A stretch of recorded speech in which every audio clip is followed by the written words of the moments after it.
എന്താണ് പടക്കുതിര? മാധ്യമപ്രവർത്തകരുമായി എന്താണ് അതിൻ്റെ റൂട്ട് എങ്ങനെയാണ്? വടക്കുതിരയിലെ മാധ്യമപ്രവർത്തന എന്ന് പറയുന്ന ഏരിയ അതിൻ്റെ ഒരു ബാക്ക് ഡ്രോപ്പ് എന്ന് മാത്രമേ വരുന്നുള്ളൂ. അതിൽ പ്രവർത്തിക്കുന്ന ആ ഒരു മാഗസിൻ, ആ പ്രസ്ഥാനത്തിൽ പ്രവർത്തിക്കുന്നവരുടെ കഥയാണ് ജീവിതം. അവരുടെ ജീവിതത്തിൽ സംഭവിക്കുന്ന കുറച്ച് രസകരമായ മുഹൂർത്തങ്ങൾ, അത് രസകരമായി വന്നിട്ടുണ്ട്. ഇപ്പം അതിൽ ഏറ്റവും പ്രാധാന്യമായിട്ടുള്ള ഒരു കഥാപാത്രമാണ് രഞ്ജി പണിക്കർ സാറിൻ്റെ.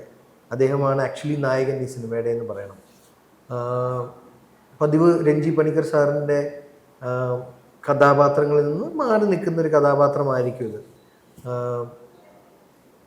പിന്നെ എന്താണ്, ആകെത്തുകയിൽ ഈ സിനിമയെക്കുറിച്ച് പറയുകയാണെങ്കിൽ ഞാൻ നോക്കുന്നത് എപ്പോഴും ഒരു സിനിമ നമ്മൾ കാശ് മുടക്കുന്ന പ്രേക്ഷകരുടെ ആംഗിളിൽ നിന്നാണ്. ഒരു പ്രൊഡക്റ്റ് ഫൈനലായി കഴിയുമ്പോൾ ഈ സിനിമ അവർ വന്ന് കാണേണ്ടതുണ്ടോ, എന്തുകൊണ്ട് കാണണം, അല്ലെങ്കിൽ കണ്ടു കഴിഞ്ഞാൽ എന്ത് ഗുണം. ഇതിൽ ഗുണമെന്ന് പറഞ്ഞാൽ ഒരു ടേക്ക് അവേ എന്തായിരിക്കും അല്ലേ? നമ്മൾ മുടക്കുന്ന കാശിന് എന്താണ് നമ്മൾ വീട്ടിൽ കൊണ്ടുവന്ന് അല്ലെങ്കിൽ മനസ്സിൽ കൊണ്ടുവന്ന് ഒരു കുസൃതി കണ്ടൊരു സന്തോഷം. കുസൃതി, ഹാംലെസ് ആയിട്ടുള്ളൊരു കുസൃതി, കുറച്ച് പേരുടെ ഒരു ടീം വർക്ക്. കുറേ നാളായി ഒരു ഗ്രൂപ്പ് പടം വന്നിട്ട്